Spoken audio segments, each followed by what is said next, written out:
তো বন্ধুরা তোমরা সব ফাইনালি কেমন আছো বলো, কমেন্ট করে জানাবে। আর আমি তোমাদেরকে আজকে দেখাচ্ছি একটা কারখানার মধ্যে এসেছি, সেখানে বালি খালি করতে এসেছি। এখানে শুকনো বালি নিয়ে এসেছি। এই বালিটা কিন্তু অতটাও মোটা না, ঠিক আছে। তা এই বালিটা দিয়ে কোনো ঢালাই বা কোনো গাঁথনি এরকম কিছু হবে না।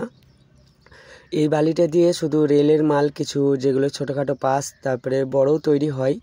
তা এই কারখানাটা নিয়ে এসেছি। এই কারখানাটা হচ্ছে তোমার পালসের টোল পার করে অনেকটাই আসতে হবে, যেটা সিঙ্গুরের ওখানে আসতে হবে। আর যেটা বৈদ্যবাটি যাচ্ছে, বৈদ্যবাটি থেকে একটা সিগন্যাল আছে যেটা মেন রোড থেকে বাইপাসে যেটা বাঁ দিকে ভেঙে যাচ্ছে, সেই দিকে কিছুটা যেয়ে ডান দিকে আমরা ভেঙে যাচ্ছি। সেটা এই কোম্পানিটা এই কারখানাটার নাম হচ্ছে হিন্দুস্তান, ঠিক আছে। তা ডান দিকে ভেঙে মিনিমাম 12 কিলোমিটার যেতে হবে এই কারখানাটা।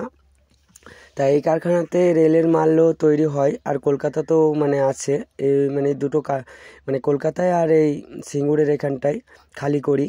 তা এই দুটো কারখানায় খালি করি। তা আমি তোমাদেরকে দেখাচ্ছি যে কিভাবে বালিটা খালি করে।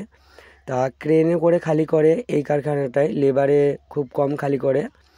আর এটা খালি ক্রেনে করে খালি করে যেটুকু বাঁচে সেটুকু লেবারে খালি করে, কারণ ক্রেনে তো পুরো সম্পূর্ণ খালি করতে পারবে না। তা দেখতেই পাচ্ছ ওই হলারটা সে ওখানটায় লোড করে দিয়েছে। ওখান থেকে ফ্রেশ হয়ে বালিটা আবার অন্য জায়গায় যায়, সেটা গরম করে হিট করে কেমিক্যাল দিয়ে করে। তা বালি দিয়েই পার্টসগুলো তৈরি করা হয়, আরও কেমিক্যাল মিক্স করে। তা তোমাদের ভিডিওটা পুরো দেখো, তাহলে বুঝতে পারবে। আর ভিডিওটা যদি ভালো লেগে থাকে তাহলে তোমরা প্লিজ একটা লাইক শেয়ার কমেন্ট করবে। ভালো লাগলে কমেন্ট করে জানাবে যে ভালো লাগলো। তা আমরা এখানে এসছি মোটামুটি 2 দিন হয়ে গেল। তা আজকে খালি করছি। তা কারখানায় বালি নিয়ে গেলে কিছু কিছু সময়ে একদিন করে দাঁড়িয়ে যেতে হয়, কারণ স্টক করা থাকে, ওদের বালি রাখার জায়গা থাকে না, ঠিক আছে। তাই আমরা একদিন দাঁড়িয়েছিলাম, আজকে সকালবেলায় খালি করছি। তা এই কারখানাটার ভেতরে ঢুকে গেলে কিন্তু খুবই গরম, হ্যাঁ, ঠান্ডা লাগবে না, কারণ চারিদিকেই তাপমাত্রা বেশি আছে। সব দিকেই বালিটাকে হিট করে, তো সেই জন্যই গরম হয়ে থাকে। তা দেখতেই পাচ্ছ ওপরে দু সাইডে দুটো চ্যানেল দেওয়া আছে।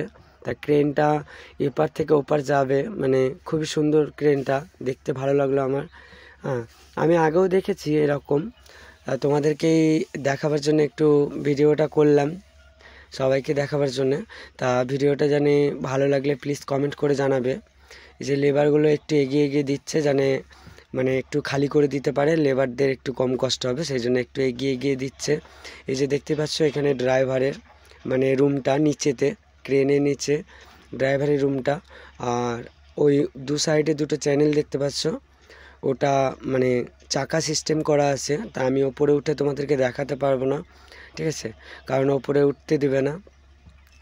তা দেখতেই পাচ্ছ। তা তোমাদের যদি ভিডিওটা ভালো লাগে তা প্লিজ বারবার করে বলছি একটা কমেন্ট করে জানাবে যে ভালো লাগলো কি লাগলো না।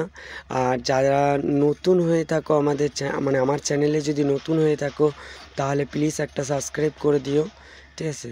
তা ভিডিওটা শেষ পর্যন্ত দেখো, অবশ্যই ভালো লাগবে কিভাবে খালি করছে।